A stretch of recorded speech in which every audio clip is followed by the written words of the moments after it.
સુરતના ડુમસ વિસ્તારમાં આવેલી મોન્ટેસા બિલ્ડિંગમાં બનેલી ઘરફોડ ચોરીની ઘટના સાલ્સા એન્જોય રેસ્ટોરન્ટમાં બની હતી।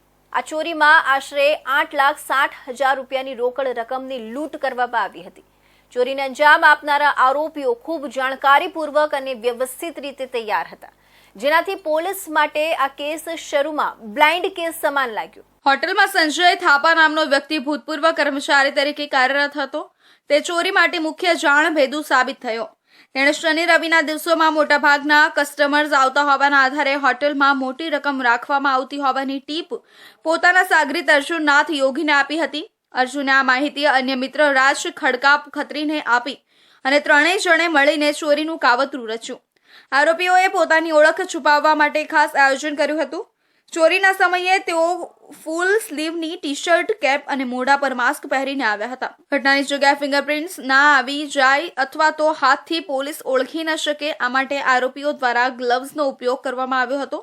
સીસીટીવી ફૂટેજમાંથી મળી આવેલી વિગતોએ સાબિત કર્યું કે ચોરીના સમયે આરોપીઓએ તમામ તજવીજ કરી હતી, જે એક જાણકાર વ્યક્તિ જ કરી શકે। ડુમસ પોલીસે આ ગુનાના ઉકેલ માટે 4 અલગ અલગ ટીમો બનાવી હતી। હ્યુમન ઇન્ટેલિજન્સ અને ટેકનિકલ ઇન્ટેલિજન્સનો ઉપયોગ કરી આરોપીઓની ઓળખ મેળવી મુખ્ય આરોપી રાજ ખડકા ખત્રીને અમદાવાદમાંથી ઝડપી પાડવામાં આવ્યો હતો, જ્યારે અર્જુન નાથ શંભુનાથ યોગીને દીવ દમણથી ધરપકડ કરવામાં આવી હતી। પોલીસે રાજ પાસેથી 4 લાખ રૂપિયાની રકમ કબજે કરી, જ્યારે અર્જુન પાસેથી 1.50 લાખ રૂપિયાની રકમ જપ્ત કરી હતી। હજી 3 આરોપીઓ ફરાર છે અને તેઓની શોધખોળ કરવામાં આવી રહી છે। તારીખ 9/12/2024 રોજ ડુમસ પોલીસ સ્ટેશન વિસ્તારમાં આવેલા મોન્ટેસા બિલ્ડિંગના સાલ્સા એન્જોય રેસ્ટોરન્ટ અને સાલ્સા રેસ્ટોરન્ટમાંથી ચોરી થઈ હતી। ટોટલ 8,60,000ની ઘરફોડ ચોરી હતી।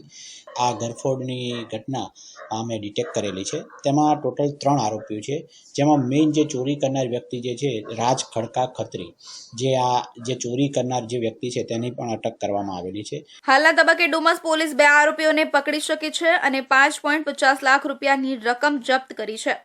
બાકીના 3 આરોપીઓની શોધખોળ કરવામાં આવી રહી છે। પોલીસે આશા વ્યક્ત કરી છે કે તે શીઘ્ર જ બાકીના આરોપીઓને પકડી પાડશે।